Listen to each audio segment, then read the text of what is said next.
Hello students, how are you? I'm Krishna Nayak, your chemistry teacher. Right? In last lecture we studied about colligative properties, right? First of all, we see that what do you mean by the colligative property? The properties which are depend only on the number of the solute particle present in the solution, right? उसमें से हमने बात की जो relative lowering of vapour pressure है, elevation of boiling point, depression of freezing point and osmotic pressure are the colligative properties, right? In that lecture we also discuss about the RLVP, right कि relative lowering vapour pressure है उसके बारे में discuss कर लिया था. Now in this lecture we are going to study about the elevation of the boiling point and depression of the freezing point. Okay, and after this lecture we will discuss about the osmotic pressure. Okay, so start the elevation of boiling point. तो elevation of boiling point देखने से पहले ये समझना जरूरी है कि what do you mean by the boiling point. Okay, तो पहले बॉइलिंग पॉइंट क्या है उसे समझ लेते हैं. बॉइलिंग पॉइंट, बॉइलिंग पॉइंट किसे बोलते हैं? The constant temperature, the constant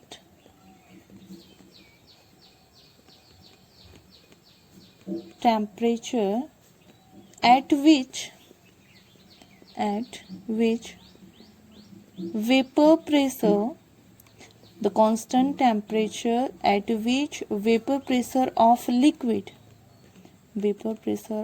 liquid becomes equal to atmospheric pressure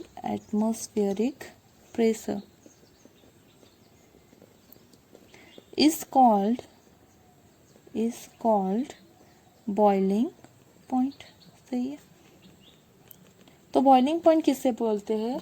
वो टेम्परेचर, सही है, वो कांस्टेंट टेम्परेचर कि जिसके ऊपर जो लिक्विड है हमारा उसका वेपर प्रेशर किसके इक्वल टू होता है? तो एटमॉस्फेरिक प्रेशर के इक्वल में हो जाएगा. सही है, उसी को बोलेंगे उस लिक्विड का boiling point. Okay, boiling point किसे बोलते हैं? जिस टेम्परेचर पे, सही है, लिक्विड का वेपर प्रेशर जो एटमॉस्फेरिक प्रेशर है उसके क्या हो जाए? इक्वल हो जाए, उसी को बोलेंगे हम बॉइलिंग पॉइंट. ओके, ना ये जो बॉइलिंग पॉइंट है उसका हमें क्या देखना है? एलिवेशन देखना है.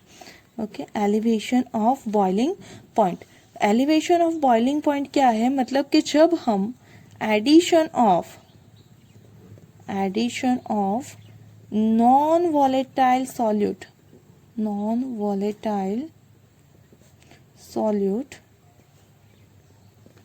To a solvent lowers the vapor pressure and increases its boiling point. सही है. एलिवेशन इन बॉइलिंग पॉइंट किसे बोलते हैं? तो एलिवेशन का मीनिंग होता है इंक्रीज होना और बॉइलिंग पॉइंट इंक्रीज होना, उसी को बोलेंगे हम एलिवेशन ऑफ बॉइलिंग पॉइंट.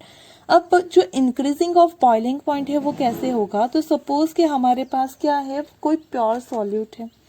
सही है, ये हमारे पास प्योर सॉल्यूट है, सॉरी सॉल्वेंट है, प्योर सॉल्वेंट है. उसके अंदर हमने नॉन वॉलेटाइल सॉल्यूट ऐड कर दिया, नॉन वॉलेटाइल सॉल्यूट, सही है, बी ऐड कर दिया. तो जो सॉल्यूशन मिलेगा हमें पता है कि उसमें कुछ पार्टिकल्स किसके होंगे हमारे? तो सॉल्वेंट के भी होंगे और कुछ पार्टिकल सॉल्यूट के भी होंगे. अब ये जो सॉल्यूट पार्टिकल है वो तो कौन सा है? नॉन वॉलेटाइल है. तो यहाँ पे जो वेपर प्रेशर होगा इससे यहाँ का वेपर प्रेशर क्या घटेगा. यहाँ पे ये क्या है? Solution. We know that the vapour pressure of solution is less than that of the pure solvent. सही है, तो उसी वजह से क्या होगा? अगर वेपर प्रेशर घटेगा तो बॉइलिंग पॉइंट क्या होगा? इंक्रीज होगा. कैसे होगा वो हम एक ग्राफ के थ्रू देखते हैं, आपको इजीली समझ में आ जाएगा.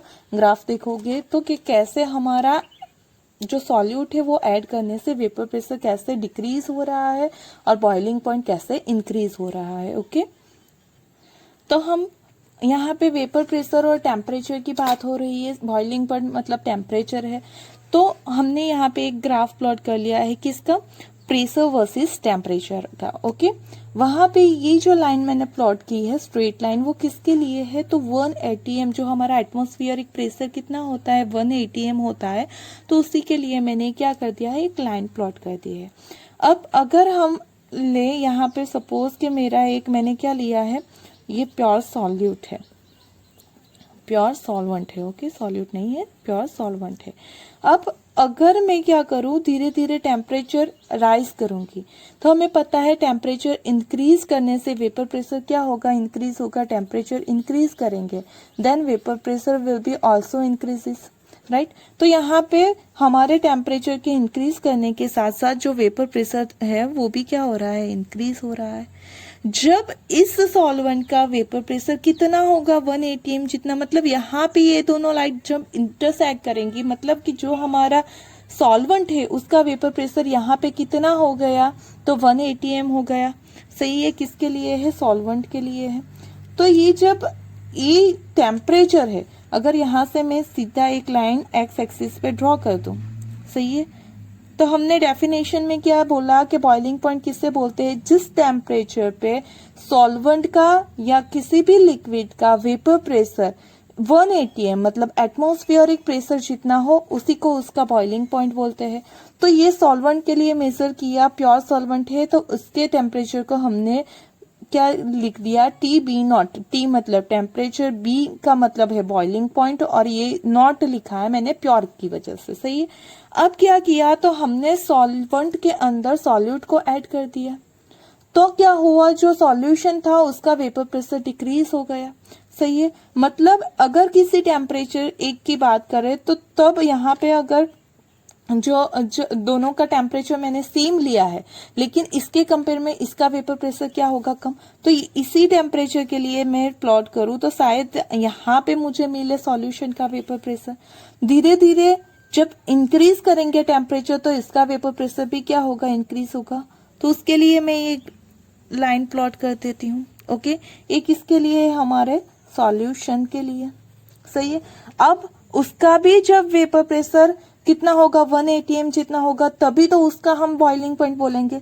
तो यहां से मैंने क्या कर दी, एक लाइन प्लॉट कर दी। सही है, जो एक्स एक्सिस पे वो टच करेगी, इंटरसेक्ट करेंगे, उसे क्या बोलेंगे हम, टीबी बोलेंगे। सही है, ये सॉल्यूशन का क्या है, हमारा वेपर प्रेशर है। टीबी क्या है, हमारा सॉल्यूशन का वेपर प्रेशर।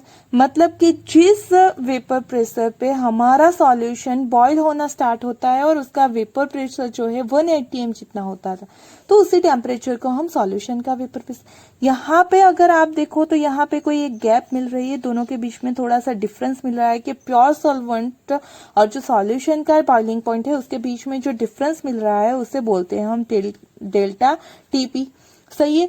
अब यहाँ पे अगर आप देखो तो जो सॉल्यूशन है उसका बॉइलिंग पॉइंट ज्यादा है as compare to pure solute, मतलब कि सॉल्यूशन का vapour pressure boiling point increase हो रहा है। उसी वजह से हमने क्या बोला इसे, तो एलिवेशन ऑफ बॉइलिंग पॉइंट, कि बॉइलिंग पॉइंट क्या हो रहा है, हमारा इंक्रीज हो रहा है। अब ये बॉइलिंग पॉइंट कितना इंक्रीज हो रहा है, तो यहाँ पे अगर मैं डेल्टा टीबी की वैल्यू फाइंड आउट करना चाहूँ तो जो सॉल्यूशन है उसका ज्यादा है, तो उसमें से मुझे क्या करना होगा, TB0 को माइनस करना होगा। सही है। यहाँ पे जो डेल्टा टीबी है वो क्या है, डेल्टा टीबी है हमारा elevation in boiling point. Okay, elevation in boiling point. जो ओनली टीबी है वो क्या है, boiling point of boiling point of solution. सही है। और जो TB0 है वो क्या है, boiling point of pure solvent. सही है। तो always you get the boiling point for the solution is more than the boiling point for the pure solvent. सही है। डू यू गेट इट, कि जो हमारा सॉल्वेंट का प्योर सॉल्वेंट का बॉइलिंग पॉइंट होगा उससे ज्यादा ही किसका बॉइलिंग पॉइंट होगा, प्योर सॉल्यूशन का। ओके, तो इस तरह से आप अगर ग्राफ समझ में आ गया तो ये टर्म आपको समझ में आ जाएगी। अब यहाँ पे जो ये एलिवेशन है वो किसके अकॉर्डिंग मिलेगा उसकी बात करते हैं कि जो डेल्टा टीपी है एलिवेशन हो रहा है बॉइलिंग पॉइंट में, वो किसके ऊपर डिपेंड करता है, तो हम कितना सॉल्यूट ऐड कर रहे हैं उसके ऊपर डिपेंड करता है। सही है, so we can write that delta TB is proportional to M. Actually यहाँ पे हम m लिखने से पहले ये लिख सकते हैं delta TB is proportional to concentration of that solute into the solution. सही है, अब ये कॉन्सेंट्रेशन है वो हमें कौन सी लेनी है, तो स्टार्टिंग में ही इस चैप्टर के स्टार्टिंग में हमने देखे था कि जो सारी कॉन्सेंट्रेशन की टर्म है उसे हमने दो पार्ट में डिवाइड किया था। एक तो टेम्परेचर डिपेंडेंट, सही है, और दूसरी थी टेम्परेचर इंडिपेंडेंट। सही है, तो यहाँ पे हम टेम्परेचर को इंक्रीज कर रहे हैं, बॉइलिंग पॉइंट की बात कर रहे हैं तो टेम्परेचर इंक्रीज होगा। सही है, तो हम ये टेम्परेचर इंडिपेंडेंट वाली टर्म्स नहीं लेंगे। तो यहाँ पे हम ये सी ही सॉल्यूट के लिए कॉन्सेंट्रेशन की टर्म यूज कर सकते हैं कि जो टेम्परेचर डिपेंडेंट ना हो, इंडिपेंडेंट हो। सही है, तो टेम्परेचर डिपेंडेंट को यूज नहीं करेंगे, हम किसे यूज करेंगे, टेम्परेचर इंडिपेंडेंट को, और वही टर्म हमने यहाँ पे सिलेक्ट कर ली है molality. Okay, you can also use that mole fraction, लेकिन जो हमने यूज की है वो क्या है, मोलालिटी। अब यहाँ पे हम जब हम मोल फ्रैक्शन को यूज करके भी देख लेंगे तो भी यही फॉर्मूला आएगी, लेकिन पहले इसके लिए देख लेते हैं। तो यहाँ से जब प्रोपोर्शन की साइन हम रिमूव करते हैं then we will get delta TB is equal to KB into M, मतलब हमें कोई एक कांस्टेंट यूज करना पड़ता है। तो ये जो कांस्टेंट है KB वो क्या है हमारा, तो मोलर एलिवेशन कांस्टेंट।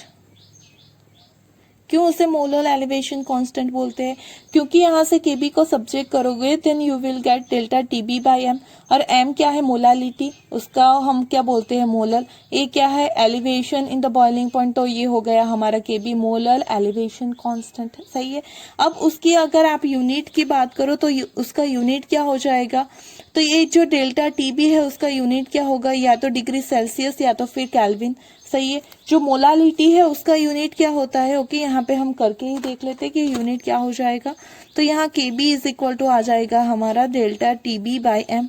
ए अब क्या है, तो डिग्री सेल्सियस या हो जाएगा डिग्री केल्विन। सही, अब जो मोलालिटी है उसका यूनिट होता है हमारा मोल पर किलोग्राम, तो ये किलोग्राम ऊपर चला जाएगा, then we will get Celsius into Kelvin per mole. Okay, और we can write the unit for that KB will be your Kelvin kilogram per मोल। सही है, कोई भी आप यूनिट यूज कर सकते हो उसके लिए, ये उसका यूनिट हो गया। राइट नाउ यहाँ पे अगर आपने इसकी जगह कौन सी ये आपको डेरिवेशन का कोई काम नहीं है, लेकिन अगर हमने बोला कि यहाँ पे टेम्परेचर इंडिपेंडेंट टर्म ले सकते हैं, तो टेम्परेचर इंडिपेंडेंट टर्म तो मोल फ्रैक्शन भी है, तो उसके अकॉर्डिंग भी हम कर सकते हैं, मोल फ्रैक्शन के अकॉर्डिंग, कि जो डेल्टा TB है वो हो जाएगा हमारा proportional to mole fraction of B। सही है, अब मोल फ्रैक्शन ऑफ B की जगह हम लिख सकते हैं moles of B divided by moles of B plus moles of A। सही है, सॉल्यूट के mole divided by total mole. Right, therefore delta TB is equal to ये हो जाएगा। अब यहाँ पे हमें पता है जो मोल्स ऑफ सॉल्यूट है which is very very less than that of the moles of solvent. सही है, तो उसे निग्लेक्ट कर सकते हैं, so we will get delta TB proportional to NB by NA। सही है, यहाँ पे हम प्रोपोर्शन की साइन रिमूव करेंगे then we will get delta TB is equal to KB। यहाँ पे क्या हो जाएगा, तो KB लिख लेते हैं, एक कांस्टेंट ऐड किया, NB बाय NA।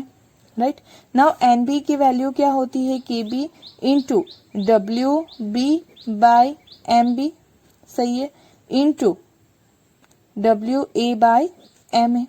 अब हमें पता है कि ये जो सॉल्वेंट है उसका अमाउंट तो बहुत ज्यादा होता है, उसके मास को हम क्या कर सकते हैं, कांस्टेंट ले सकते हैं, मोलर मास को। तो we will get that formula for the mass of solute divided by molar mass of solute into molar mass of solute solvent, तो वो हमारा क्या हो जाएगा Kb इंटू एम। तो उसी तरह से आप ये फॉर्मूला डिराइव कर सकते हो, लेकिन उसकी आपको कोई ज़रूरत नहीं है। ओके, नाउ हमारे पास जो फॉर्मूला थी वो क्या हो गई थी, delta T B is equal to K B into M. सही है। अब यहाँ पे अगर आप m की वैल्यू रिप्लेस करोगे तो ये फॉर्मूला भी आप डायरेक्ट यूज कर सकते हो। Delta T B is equal to K B into M होता है mass of solute divided by molar mass of solute into mass of solvent. अगर वो मास ऑफ सॉल्वेंट हमने क्या किया है यहाँ पे ग्राम में लिया है, then we have to multiply by 1000।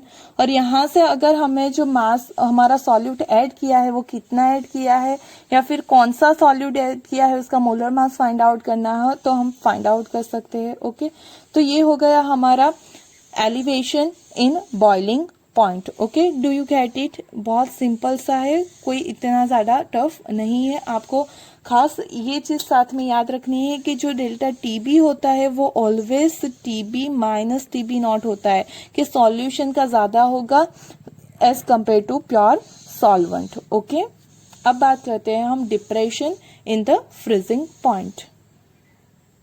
Now our third colligative property is the depression in freezing point. Alright, so first of all see what do you mean by the freezing point. Okay, जो freezing point है वो क्या है उसकी definition पहले देख लेते हैं, उसके बाद हम उसे समझने की ट्राई करते हैं। Okay, freezing point। Now freezing point किसे बोलते हैं? the constant temperature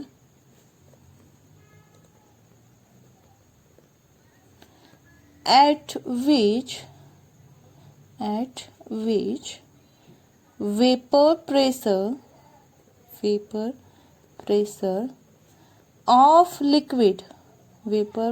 of liquid and its solid become equal to each other is called freezing point।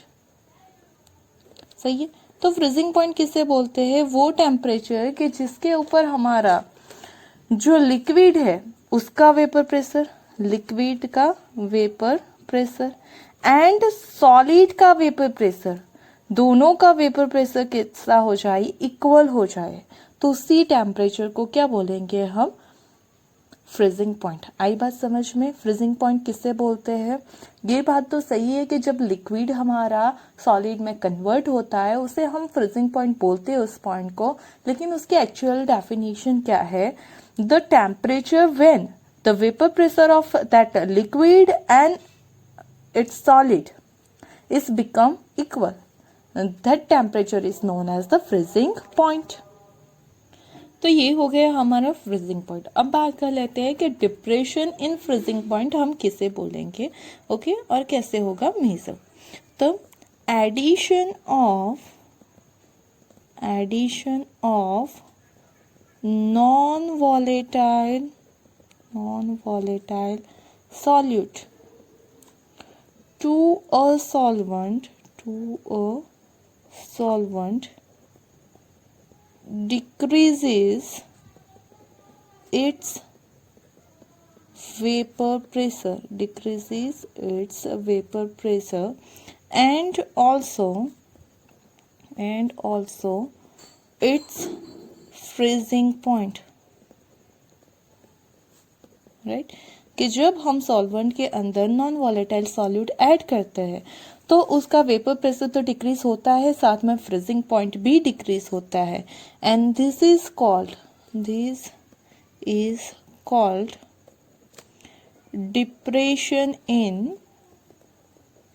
Depression of freezing point. सही है। जैसे हमने एलिवेशन इन बॉइलिंग पॉइंट पढ़ा, तो elevation का मतलब क्या होता है कि इंक्रीज होना, राइज होना। सही है। जबकि डिप्रेशन का मीनिंग क्या होता है? डिक्रीज होना।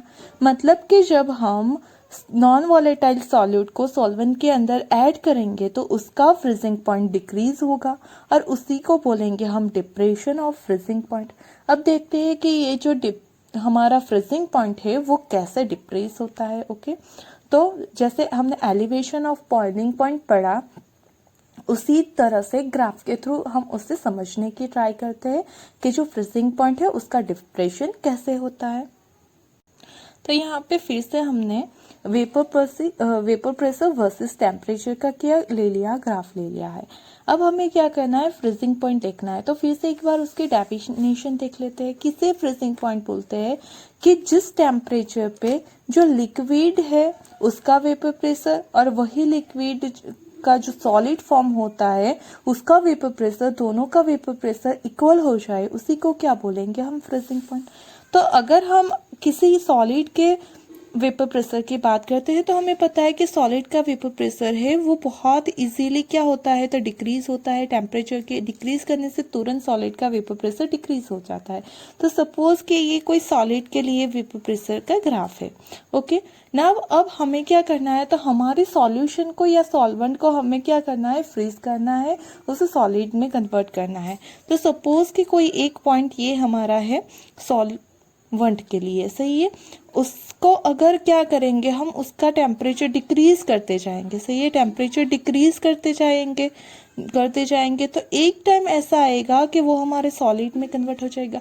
मीन्स कि जब ये सॉलिड वाली वेपर प्रेशर की लाइन और हमारे ये सपोज के सॉल्वेंट है तो उसके वेपर प्रेशर की लाइन जहाँ पे इंटरसेक्ट करेगी उसी को क्या बोला हमने, तो हमने डेफिनेशन में उसी को बोला, क्या बोला, तो फ्रीजिंग पॉइंट। के जब हमारा सॉलिड और लिक्विड दोनों का जो वेपर प्रेशर है वो इक्वल हो जाए, उसी को बोलेंगे हम फ्रीजिंग पॉइंट।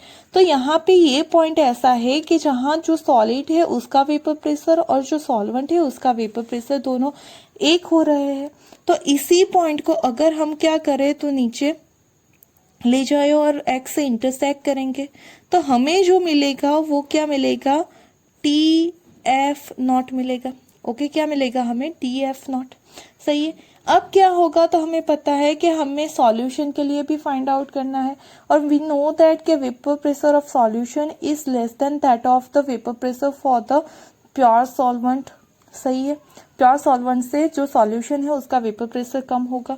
मतलब कि अगर यहाँ कोई एक टेम्परेचर पे सॉल्वेंट का वेपर प्रेशर इतना है तो उसी पे जो सॉल्यूशन है उसका वेपर प्रेशर उससे कम होगा। उसी के अकॉर्डिंग हम इस ग्राफ को प्लॉट करें। ओके, कि टेम्परेचर डिक्रीज करने पे वेपर प्रेशर डिक्रीज होता जाता है। सपोज कि इस पॉइंट पे दोनों इंटरसेक्ट कर रहे हैं, किसके लिए है, सॉल्यूशन के लिए। तो ये सॉल्यूशन वाली लाइन और ये जो सॉलिड वाली लाइन है यहाँ पे इंटरसेक्ट कर रहे हैं। अगर हमने इसे यहाँ पे नीचे ले लिया तो we get that this is a T F, right, के freezing point for the solution, सही है। अब अगर आप इन दोनों का डिफरेंस मेजर करोगे तो वो कितना होगा, डेल्टा टी एफ जितना, सही है। अब यहाँ पे हमने डिप्रेशन वर्ड यूज क्यों किया, तो you can see that here clearly कि जो हमारा सॉल्वेंट है उसका फ्रीजिंग पॉइंट ज्यादा है as compare to the solution, सही है। मतलब कि यहाँ पे अगर आप डेल्टा टी एफ मेजर करने की बात करो तो you will get that T F not minus T F, सही है। जो हमने टी बी फाइंड आउट किया था उससे थोड़ा सा अपोजिट है, सही है, क्योंकि यहाँ पे फ्रीजिंग पॉइंट किसका ज्यादा होगा, हमारे प्योर सॉल्वेंट का as compare to the freezing point of that solution, सही है। फ्रीजिंग पॉइंट क्या होगा, डिप्रेस होगा, कम होगा। ये जो डेल्टा टी एफ है वो क्या है, हमारा डिप्रेशन इन फ्रीजिंग पॉइंट है, सही है। जो टी एफ है वो क्या है, फ्रीजिंग पॉइंट ऑफ सॉल्यूशन है।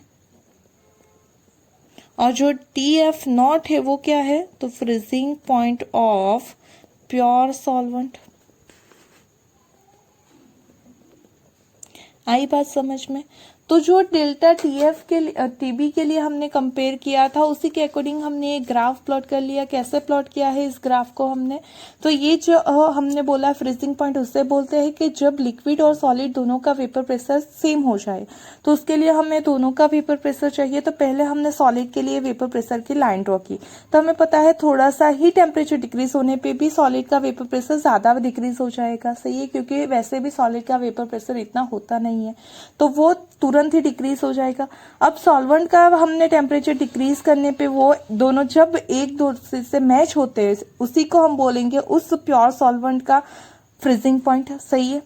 सॉल्यूशन के लिए बात करें तो जो सॉल्वेंट का हो उससे वेपर प्रेशर उसका कम होगा तो उसका ग्राफ नीचे से आएगा, तो वो यहाँ पे क्या करेगा, इंटरसेक्ट करेगा। उसके हमने लाइन को प्लॉट किया और इंटरसेक्ट जहां पे एक्स को करती है वहां पे हमने टीएफ दिया। तो यू कैन सी दैट कि ये जो फ्रीजिंग पॉइंट है डिक्रीज हो रहा है, इसीलिए हमने बोला डिप्रेशन इन फ्रीजिंग पॉइंट, सही है। आई बात समझ में? Hope you clear about that all things, सही है।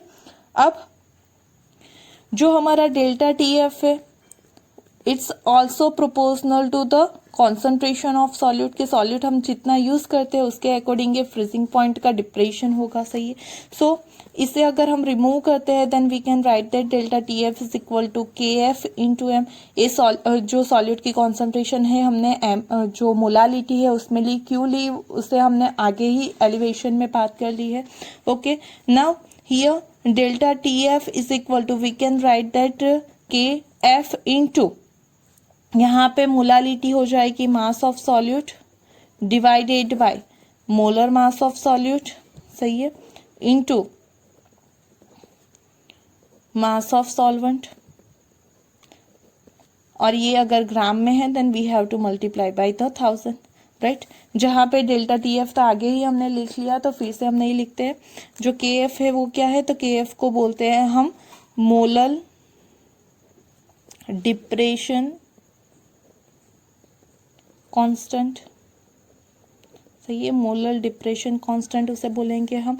और उसका जो यूनिट है वो क्या हो जाएगा, तो अगर इसके लिए फॉर्मूला हम लिखे तो सेम वही आएगा, यहाँ delta T F divided by M equal to हो जाएगा हमारा क्या, के एफ, सही है। तो के एफ की जो यूनिट है वो भी सेम आ जाएगी, कितनी, degree Celsius kilogram per mole, और we can say that kelvin kilogram per mole inverse, सही है, जो भी आप लिखो। तो ये हो गया हमारा डेल्टा टी एफ। ओके, तो इसी फॉर्मूला से आप क्या कर सकते हो, तो मास फाइंड आउट कर सकते हो, मोलर मास फाइंड आउट कर सकते हो हमारे सॉल्यूट का। ओके, तो हमारे पास जो दो फॉर्मूला आ गई, जो मोस्ट इंपोर्टेंट फॉर्मूला है, तो दोनों फॉर्मूला को हम लिख लेते हैं एक बार। ओके, फर्स्ट फॉर्मूला थी हमारी delta T B is equal to K F into M, और we can write that formula like delta TF is equal to KF into, you can write that W2 by M2 into W1 multiply by 1000, सही है। यहाँ पे sorry या TB की बात थी तो यहाँ पे B हो जाएगा हमारा। और अगर डेल्टा TF है फ्रीजिंग पॉइंट की बात है then delta TF is equal to KF into M, so we will get delta TF equal to KF into W2 by M2 into W1 into 1000, right. यहाँ पे जो डेल्टा TF है उसकी value क्या होगी, तो सॉल्यूशन का boiling point minus pure solvent का बॉइलिंग पॉइंट, जबकि यहाँ पे डेल्टा TF की वैल्यू कितनी हो जाएगी, तो जो हमारा प्योर सॉल्वेंट है उसका फ्रीजिंग पॉइंट ज्यादा होगा as compare to the solution. So ये दोनों में खास डिफरेंस है वो आपको याद रखना है। बाकी ऊपर वाली जो फॉर्मूला है सेम है, सिर्फ यहाँ पे बी हो तो बी रिप्लेस करना है, एफ हो तो एफ रिप्लेस करना है, क्योंकि बॉइलिंग पॉइंट के लिए मोलर एलिवेशन ऑफ कांस्टेंट आएगा उसका, और यहाँ पे मोलर डिप्रेशन कांस्टेंट आ जाएगा, सही है। तो ये होगा ये हमारी फॉर्मूला। अब दूसरी चीज जो आपको याद रखनी है वो ये है, तो ये है कि हमारा जो Kb है फॉर वाटर, सही है, फॉर वाटर जो हमारे ये Kb की वैल्यू है वो क्या आती है 0.52 kelvin kilogram per mole inverse. और अगर वाटर के लिए आप KF की वैल्यू फाइंड आउट करोगे then it will be 1.86 kelvin kilogram per mole inverse.